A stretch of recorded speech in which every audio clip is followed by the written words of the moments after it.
So what I decided to do is, I've never understood why in the cat and dog world, the medical profession insists that processed food is better than natural food.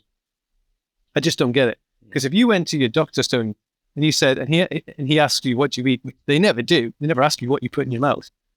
And you say, oh, I eat fresh food, I eat meat, fish, vegetables. And your doctor turned around to you and said, no, you shouldn't be doing that. You should be eating processed food, which is balanced. You'd get rid of your doctor, you wouldn't go back. Yeah. That's exactly what happens with vets. They recommend highly processed food over fresh food. So I thought, well, the only way I can explain this to most people who have a pet is to show what happens to you as a human, what is happening to your dog. So I decided to create a human version of the food that we recommend to dogs. And to do that, I had to eat processed food. So I ate lots of processed food, breads, pastas, ready meals from the supermarket. And I was eating things like, athletic greens and all this. So I made sure I hit the RDA. So I hit all the mineral micronutrients, just like what's in dog food. Because my point of being was, these foods are recommended by the medical profession because they meet what they call the FEDIAF criteria, which is basically all these things have to have the right minerals and vitamins and all these kind of things in them. So in effect, they don't look at the ingredients that goes in with these minerals, which is a big issue.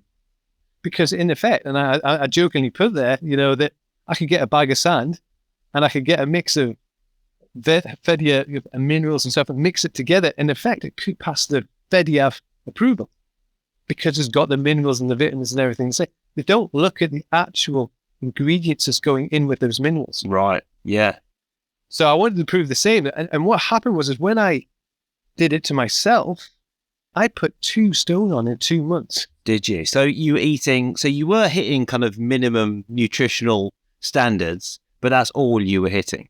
Yes. Yeah, exactly. I didn't take into any account the fact it might have been in a massive pork pie or lasagna or whatever.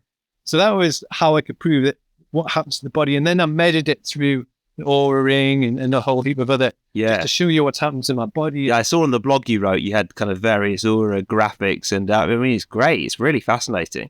So it's just to show, because it's difficult to get the ring on my dog.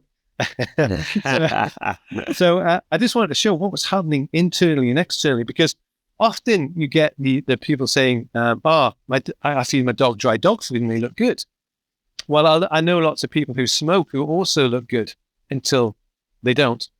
And that's the problem with all these things is unless you see, things are happening. And even when they do see things happening, they never connect the dots together, like itchy skin.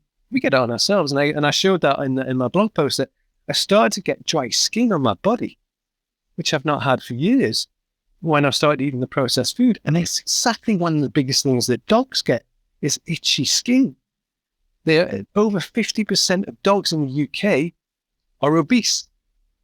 50%. So it's when you look at all this, the experiment just showed basically what happened after 2 months. And then within 1 month, I tried to do what I call a species-appropriate diet, which is what we do for dogs. So Sorry. You for the first month, you ate crap, basically. For the first 2 months, I ate crap. The first 2 months, and then you changed. I changed. Yeah. I went onto my species-appropriate diet. Right, yeah. My ancestry is Northern European, so I try to eat like a Northern European. So, for example, there's no sugars really in the wild right now. You don't get the sugars until the end of the summer. Right, yeah. Where you get the fruits and stuff like that. Oh, don't say I'm not allowed to eat ice cream anymore. Well, yeah, can I? I'm not good. By the way, I'm not perfect. But the sugars indicate to the body that, hey, you're at the end of summer, winter's coming, it's time to put some fat on. Let's start burning the sugars and store the fat.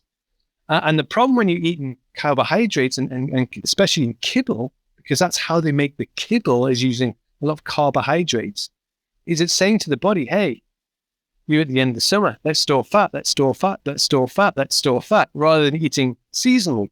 Yeah. So when I cut out the sugars and I ate a high fat diet, suddenly my weight came up and I lost 1.5 stone. When we're doing dog food, If you look at our ingredients on the side of our box, all you see it's chicken. You know what chicken is? It's liver, it's kidneys, it's heart. Yeah. All the things that you would get if you ate an animal, because that's what dogs would do. They would eat from top to tail, the whole thing.